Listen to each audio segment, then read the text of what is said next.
Hey, what's up guys, it's Big O Notation here, and today I'm going to be bringing you the second game of my best of 3 match against the Janemba Hit deck that I was playing against in my last video. If you haven't seen my last video, which will be game 1 of this, be sure to check it out. I will have the link in the description just to make it easy for you guys to access. So before we get right into the game, I just want to give another quick shout out to the dudes.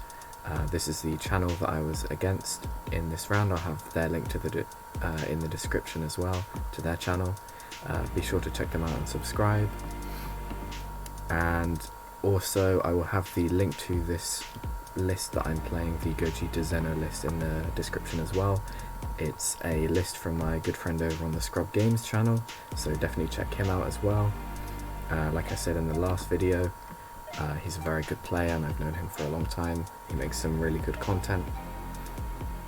So if you're interested in any of that stuff, just check in the description, it'll all be there. And we'll get straight into the video. So I lost the last game, so I am going to be going first this game. And looking at my opening hand, I have 2 Unisons, which is going to be very interesting, and I have a Gogeta Fusion. So I end up, generally in this deck you want to be keeping a Gogeta to Union Fuse out and some copies of the Unison to try and get up to 3 markers as soon as you can, so that you can use the -3 effect. Now here I've managed to draw into 3 copies of the Unison even after my mulligan, and a copy of Unexpected Turn, which is a card I decided to side in. I'm not sure how good it is against his deck. Some of my side deck choices were not the best, I would say, but situationally they can be pretty good against him.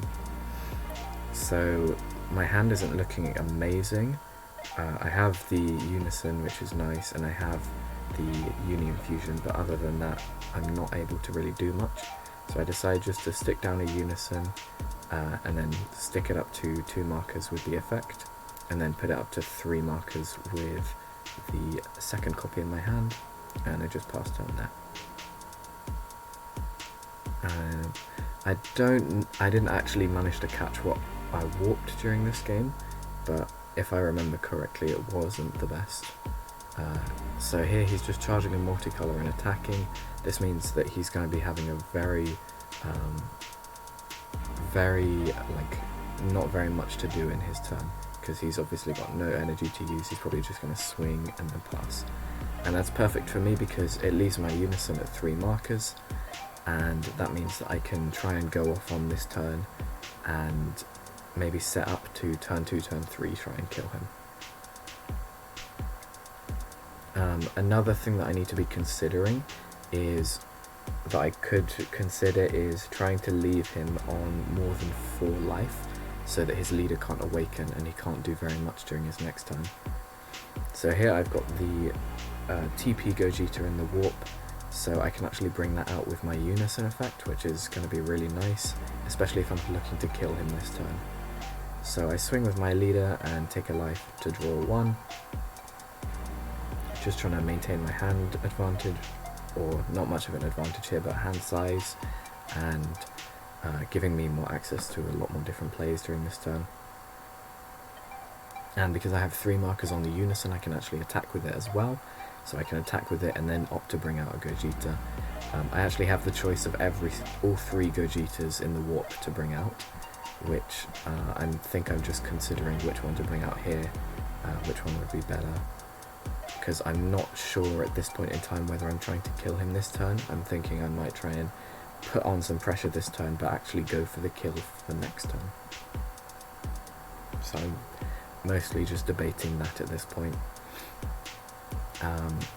The issue is, as well, if I draw a copy of the SR Gogeta, then I won't actually be able to Union Fuse into it, because he only has 1 energy at this point, and the requirement is that your opponent has 2 or more energy to bring it out. So he just takes the life from the Paikuhan Unison attack, and I end up using the -3 on the Paikon to bring out a copy of the, I think it's the Marvelous Might, we'll see. But another good thing about my hand state right now is that I have the Trunks Overwhelm in hand, which is perfect because it will allow me to set up my warp a lot easier. If I can draw into a copy of the Kai, I can bring out the Unison again and further continue my plays. All I need is one more card in the drop to be able to overwhelm him out, because I got 2 with my Unison -3. So I end up bringing out the Marvelous Might, and this is going to be nice for me because it'll bring out a copy of a Son Goku and Vegeta Xeno from my warp. And my thought process at this point is that I can bring out the 1-drops and then use them to awaken my leader, because a lot of them have got like effects when they attack to take a life and then gain some extra power. So I go ahead and tap 1 to bring out a Son Goku and Vegeta by putting the Gogeta to the bottom of the deck. I'm still pretty unsure about whether this line is the correct play. I think that it's possible that if I played it a little bit slower and stayed at a higher life total during this game, it would have gone a lot better for me. I don't think that trying to kill him on turn 2 or apply lots of pressure to him on turn 2 was the optimal play here, because as you can see, he's just gaining a bunch of hand advantage here, and I'm not actually gonna have enough pressure to kill him because I don't have the resources in my hand to deal 4 damage immediately. On the plus side though, I am able to self-awaken with my 2 Gokus.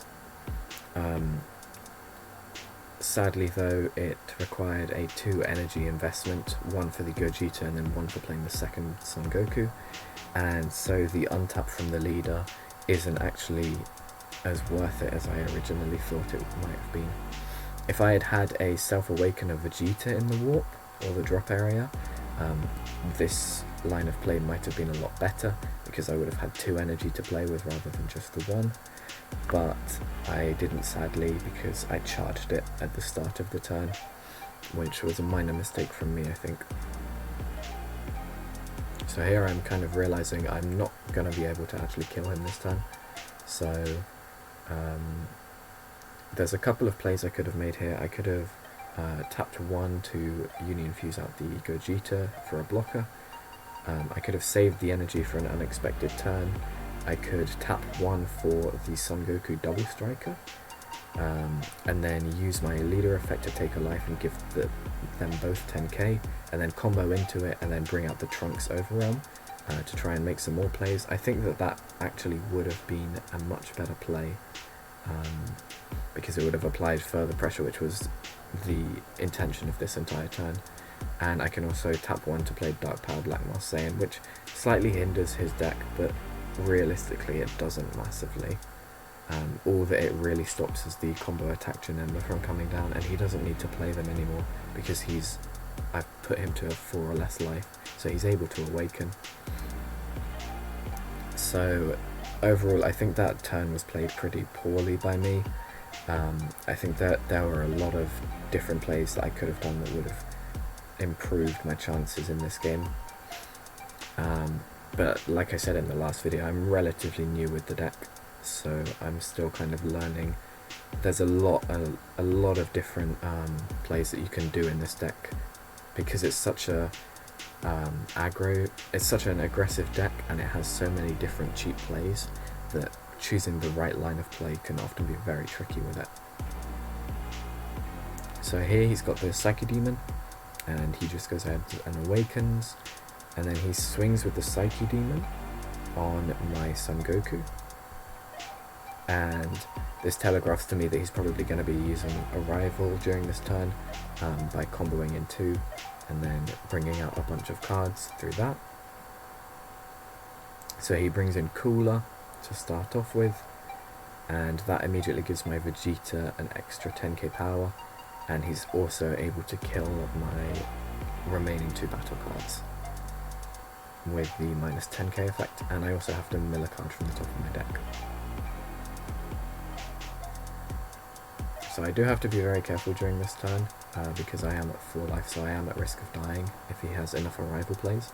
So he triggers my Son Gohan effect in my hand, so I can bring him out.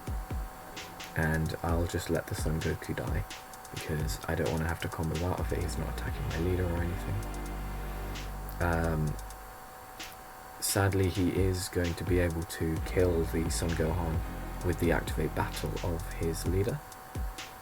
But if I block the attack first off, then I don't need to worry about the leader effect too much.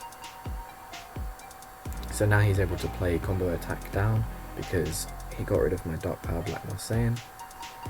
And this is where things really get troublesome for me, because I know that if he's able to apply enough pressure this turn and kill me, obviously that's bad for me, but this is going to be the turn that kind of decides the game, because if I can survive until next turn with enough cards in my hand, I will probably be able to kill him on the clapback. So here he's just able to swing with his leader. Like I said earlier, the reason I block with the Gohan on the combo attack Janemba swing is so that he doesn't get the opportunity to use his leader effect on the blocker. So here I decide to take the damage because it's a 20k swing from his leader. That's quite a hefty swing. I think it could have been maybe better to combo out, but he has 11 cards in hand, and at this point I'm kind of just digging for a super combo. And he ends up dropping Senzu Bean, which almost definitely seals my fate, because suddenly he's got 2 energy to play with, and he's going to be able to bring out a few more battle cards before he has to swing with the cooler for the double strike swing. So he's going to try and bring out a bunch more battle cards, deal 1 more damage to me, and then full combo into the cooler attack for a double strike probably. In the end, that's not what he ends up doing. He ends up just swinging with the cooler. And I'm assuming that his reasoning for this is probably because he has only got arrival plays in his hand, and so he's going to try and combo into it and arrival in. But sadly I can't stop it because I don't have a negate in hand, and he ends up not even comboing into the attack, which I find very strange at the time. And he just passes turn. So this is all very surprising for me, but what I end up realizing is that he's left 2 energy open with 1 red, and that means that he's probably just going to be dropping Toppo this turn, and because of my low hand size I will never be able to kill him. So this puts me in a really rough situation, because he has 3 battle cards on board. I'm definitely going to die next turn, and he's going to have Toppo in his hand to probably stop my entire turn. I think what I could have done is maybe not comboed out of the cooler attack and just gone down to 1 life to try and get some more cards in hand. It was a much more risky play, but most of his battle cards will come from arrival, or they will come from having 3 energy open and being able to do all of the Janemba plays. So it opens up the likelihood that he wouldn't have been able to kill me that turn, and I would have been able to kill him on the clapback. So here I'm just arrivaling in Trunks to try and get my hand size slightly better. Not arrivaling, just overwhelming him in. And I end up drawing 2 more overwhelms off the top, which is really unlucky for me because they're both completely useless cards. He has a Violent Raise, not Toppo, so he ends up using that instead, which I found very surprising, and it helps me a lot because it means that some of my battle cards will actually be able to attack through the Violent Raise. So I warp 5 off of my leader, and I see that I hit a Kai, which means that I can bring out my Unison. So I just go ahead and do that because I can, it's free. It costs me no card advantage or NG, which is perfect. So I bring him out, and then I don't really have much in the way of cards in my hand that I can use properly. I can try and do something with the secret rare, maybe like an activate battle and try and clear his board, but he's got 8 cards in hand, so he's probably going to be able to replenish his board fairly easily during next turn. And if he has another skill as Janemba, he'll be able to bring that out for free from the leader, and so that'll probably be enough pressure to kill me. He ends up comboing the Topo, which I found very interesting. I don't really know why he didn't decide to play the Topo instead of the Violent Raise. So I think that's a minor misplay from him during that turn, because there was definitely potential for me to kill him if I had better cards in hand here.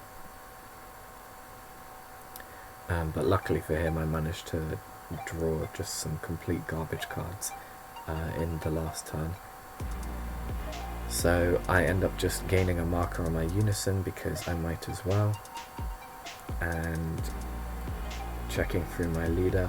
I think something that I could have done here was played the Son Goku down and then used my leader effect to take the life and give it 10k power, and then just kind of prayed that I drew something good off of life, because I'm definitely dead this turn. There's no way I can survive. So I think that going for that kind of risky play would have been better than just passing here, because this play relies on him blundering, in which he has to play down a battle card, which I can then use Unexpected Turn on, and then try and combo out of his Cooler's attack and use the Kai to stop his leader attack. He would have had to misplay that turn so massively for me to be able to survive. So I use the Activate Battle of the Kai just so that he can't swing with his leader this turn, and then I use the 10k power from the Kai combo to combo out of the Janemba attack. I can't go down to 2 life here because he will just use his Cooler to kill me immediately, but he ends up having the crit Janemba swing for dual attack, so I lose the life, and then he goes ahead and swings with the Cooler, I believe, to finish me off, and that's the game. So sadly I lost this best of 3, and because I already lost a game against Scrub Games, I was in the losers bracket at this point, so this means that I am officially out of the tournament, which is a real shame. Nice enough for me though, I did manage to make it to the top 8, if you can call it that. It was technically the top 8 players of the tournament during this round, but because there was no top cut, it doesn't really count as a top 8 kind of standings.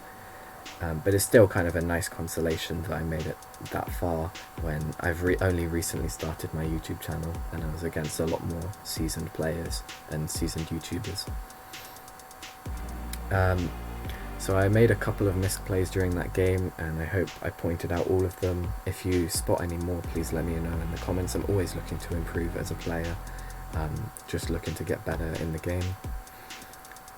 I hope you enjoyed the video. If you've made it this far, be sure to check out Game 1, be sure to check out the other YouTube channels that I've mentioned in the video. So I hope you enjoyed, and have a good day.